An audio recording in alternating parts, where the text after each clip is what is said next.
કેમ એને આપ્યો? એમાં એકવાર મોકલી દઈએ છે ને પછી પાછું ખબર પડે છે મારાથી એમને મળે. તો બધું જતું રહ્યું? ના, જતું કઈ નથી રહેતું. પેલું સ્ક્રીનમાં એ શોધવું પડે રેકોર્ડર. ચાલો લઈ લો. કયું?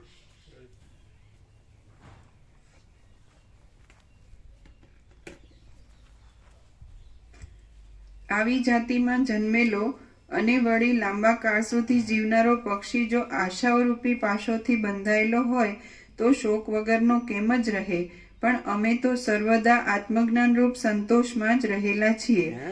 તેથી કદી પણ આ મિથ્યાભૂત સંસારના વિભ્રમોમાં મૂંઝાતા નથી. અમે પોતાના સ્વરૂપના બોધથી સંતુષ્ટ રહીએ છીએ. કોઈ પ્રકારે પરપીડન વગેરે દુષ્ટ કૃત્યો કરતા નથી અને કેવળ આ પોતાના માળામાં જ કાળ વ્યતીત કરીએ છીએ. અમે જીવવાથી કોઈ પ્રકારની આલોક સંબંધી કે પરલોક સંબંધી ક્રિયા કરવાને પણ ઈચ્છતા નથી અને મરવાથી દેહના નાશને પણ ઈચ્છતા નથી, પરંતુ નિત્ય સિદ્ધ નિરતિશય આત્મ સ્વભાવથી જ રહીએ છીએ અને હવે પછી પણ પૂર્ણકામપણાથી જ રહીશું. લોકોની જન્મ મરણ આદિ સઘળી અનર્થરૂપ દશાઓ જોવામાં આવેલી છે અને બીજા પણ ઘણા દાખલાઓ જોવામાં આવેલા છે.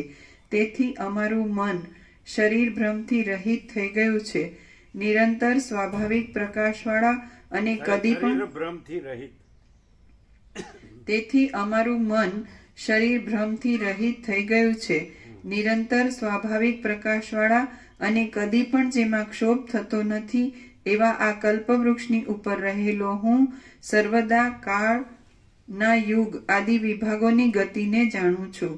રત્નમય ગુચ્છોના ભારે પ્રકાશવાળા આ કલ્પવૃક્ષના લતામય ઘરમાં જોકે રાત્રિ દિવસના વિભાગો જણાય એમ નથી, તો પણ ઉચ્છ્વાસના કૌંસમાં બહાર નીકળતા શ્વાસના અને નિશ્વાસના કૌંસમાં અંદર પેસતા શ્વાસના પ્રવાહ ઉપરથી કલ્પની સ્થિતિને પણ બરાબર જાણું છું.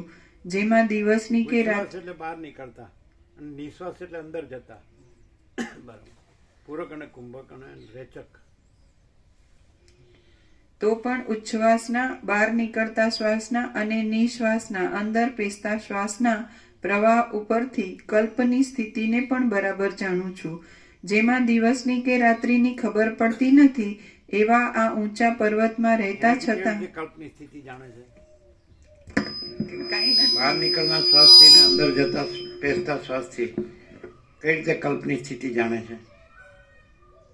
એ તો કુંભકમાં જ હતા એવું પછી છે ને આગળ આવે છે કે એ અખંડ એમાં જ રહે છે એટલે એનું આયુષ્ય પણ વધારે છે. એટલે આજે પૂરક ને રેચક ને કુંભક ને પછી પાછું રેચક આ રેચક પછી આ રેચક છે એના પછી કુંભક આવે. 2 વખત કુંભક આવે. બહાર પણ કુંભક આવે, અંદર પણ કુંભક આવે. આ પૂરક પછી કુંભક ને પછી રેચક અને પછી કુંભક અને પૂરક એવી રીતે. તો એમાં એટલે સ્પંદ આવ્યું, ચલન આવ્યું ને, તો એ ચલન છે એ કલ્પ છે અને ચલન નથી ને કલ્પ નથી. તમે એવું સમજાતા?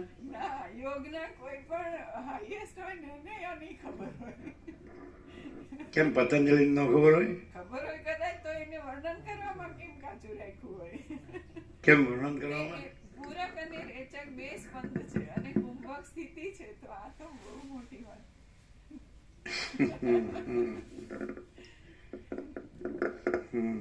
કેવું છે? પછી આવું બધું સાંભળીને ભૂલી જવાય એવું? ભૂલી ના જવાય.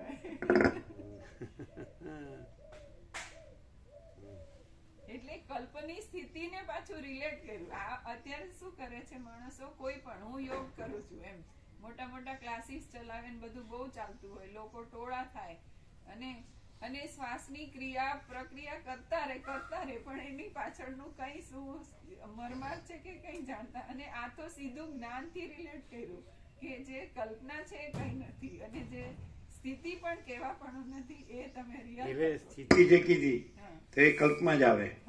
કારણ કે જે અનંતમાં છે અને ચલનનો ભ્રમ કે કલ્પના અને ચલનથી પછી લહરનો બ્રહ્મ, ઉત્પત્તિ પછી સ્થિતિ ને લય, તો એ પણ એ ચલન બ્રહ્મમાં જ આવે. જળ છે એ સ્વરૂપ છે, એ સ્થિતિ નથી. સમજે છે? અનંત મહાસાગર છે, અમે પોતે જ અનંત સંપૂર્ણ મહાચિદાકાશ મહાસાગર છીએ, તો એ સ્થિતિ નો કહેવાય. જે સ્પંદ બ્રહ્મ છે ચલન બ્રહ્મ, એમાં પછી લહર એનો ઉત્પત્તિ અને સ્થિતિ અને લય બ્રહ્મ છે, એ બ્રહ્મમાં જ આવે. સ્થિતિ બ્રહ્મમાં આવે, ચલન અને લહર બ્રહ્મમાં આવે, સ્થિતિ નહીં. પણ જે અધિષ્ઠાન છે, એટલે અમે પોતે જ અનંત સંપૂર્ણ મહાચિદાકાશ મહાસાગર છીએ, તો એ સ્વરૂપ કહેવાય, કેવળ સ્વરૂપ. તો ચલન બ્રહ્મ નથી, લહર બ્રહ્મ નથી, એટલે અમે પોતે જ શૂન્યભાસ અનંત કોટી મહાકલ્પો હૈ ही નહીં. અમે પોતે જ પરમ ચિદાકાશ પરમ જ્યોતિ અખંડ જ્યોતિ છીએ. જવા દેવા કેવું છે? તો આખો પાતંજલ યોગ સૂત્રો 4 કમ્પ્લીટ થઈ ગયો હોય કોઈ, તો એને આ ખબર પડે? ના પડે.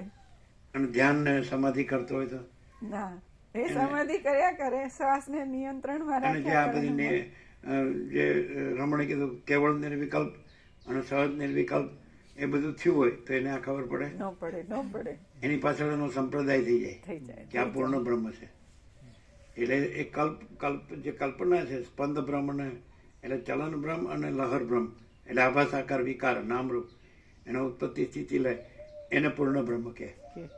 અને છે જ નહીં, એમ જ થાય છે. એ છે જ નહીં. અને અમે પોતે જ પરમ ચિદાકાશ પરમ જ્યોતિ અખંડ જ્યોતિ છીએ.